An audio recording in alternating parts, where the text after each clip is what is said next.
Hello, friends. How are you? So, lots going on in the finance world and kind of the global economy. I thought we would just have a quick conversation on. So, a couple of things. First, looks like the Fed is going to stop unwinding its balance sheet.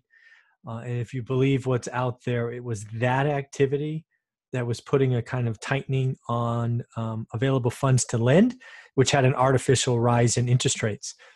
So that combined with the Fed saying they're going to take a wait and see attitude to the next interest rate rise means that mortgage rates have taken a big hit.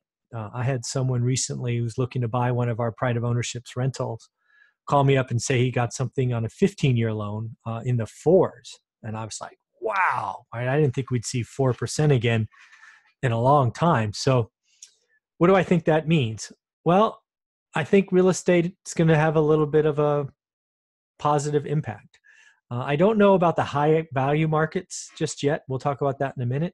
But I think rental properties are going to continue to be valuable, right?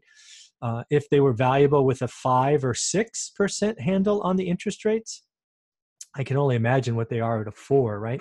Because most people buy on payments. It's a big part of cash flow and expenses and all of that. So um, if mortgage rates come down and stay down for the year, I think real estate's going to be a nice thing to buy. And again, as I've admitted many times, when I was a busy employee, as I document in the book, one rental at a time, I should have bought pride of ownership rentals, turnkey stuff. It would have saved cash, right? If I could finance perfect properties that are leased, I wouldn't have to throw in all that extra capital in cash. So that's something that's very important, even more important now. So if you're looking to buy pride of ownership rentals in Fresno, the stuff that we create, that we document on this site, make sure you reach out to me and I know, because we're getting aggressive in trying to buy.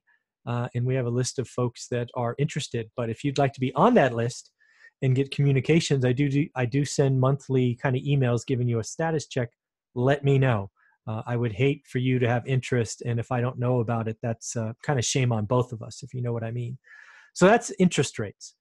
The second one, the Bay Area specifically, the Silicon Valley, again, if you believe the press, is about to have a lot more millionaires. I did a video on this earlier, probably 2 weeks ago or so. But in an environment where interest rates are low and you're suddenly cash rich, I think there's going to be some markets that have bidding wars again. It's probably not till the summer, and probably actually after the summer, because as IPOs work, there's typically a lockup period that could be anywhere from 90 days to really more like 6 months. But I think some people are going to try to get ahead of that and buy on the promise and all of those things. So I think it could get interesting in owner occupant stuff. I do think the Bay Area is overvalued.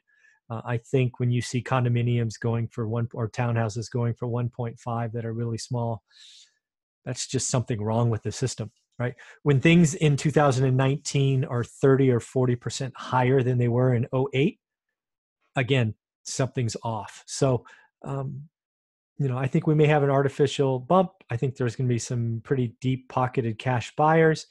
I do think it's going to be like a sugar high, and that won't last forever. But again, it's going to feel good this year. And if you're a seller, you might be pretty happy if you sell in August, September, October, because again, you have to wait till those lockup periods are done and people are cash rich instead of, equity rich or, they're stock rich. So that's one thing. Then the other thing that I'm really starting to follow is this global economy, right? We've now seen China, if you believe the numbers, and they've been, I don't know, historically as accurate as they're going to be. I don't think they're any more or less accurate now than they were the last decade. So take that for what it's worth. They're slowing, right? They've been contracting. Seems like this trade war has had more of an impact on them than on us, us being America. And I think that probably shocks a lot of people. Certainly shocked me. I didn't see those ripple effects coming. But when you run an economy that I saw firsthand with lots of empty buildings and towers and just no one living there, it's, something's wrong, right? That's just not natural. So that was interesting. So Asia's slowing. China's the big one in Asia. When they slow, everybody else catches a cold, if you know what I mean, or pneumonia. But then I think Europe's in trouble also, right? I think that whole European Union and Brexit and all that stuff is not good, right? Kind of people don't know what's going on, so they sit on their cash and no investments, and all of that kind of adds up, both consumers and business. And I think Europe's going to be in a recession. And then you go down to South America and see what's going on there. Man, weird stuff going on there too, right? Sort of paying the piper for past sins. So in the end, I think the global economy is in trouble. I think the U.S. is the lone bright spot. I still think there's some growth to be had. I don't know how that carries forward into maybe 2020 and 21, but I don't see 19 being nearly as bad. Although in a global economy where you export a fair amount of stuff, that's going to hurt eventually. So I see growth in the U.S. slowing. It won't be the 3 or 4% it was in Q3 of last year, but it should be positive. I don't see a recession this year, but could be surprised. So in the end, I think real estate investing is going to be good this year. I think interest rates are low, so you might want to lock in and kind of get committed to something, especially if it's already complete and ready to go. So I think if you are looking for something, let me know.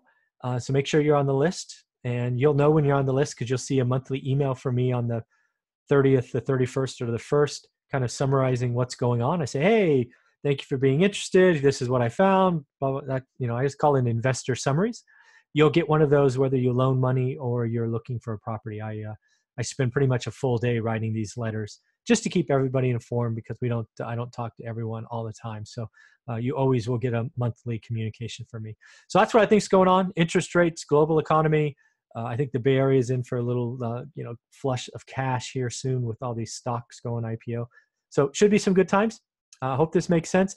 And as always, hit subscribe, share this video, and please leave a comment or a question, right? We do subscriber questions on this channel. So if you have one, ask one, and have a great day.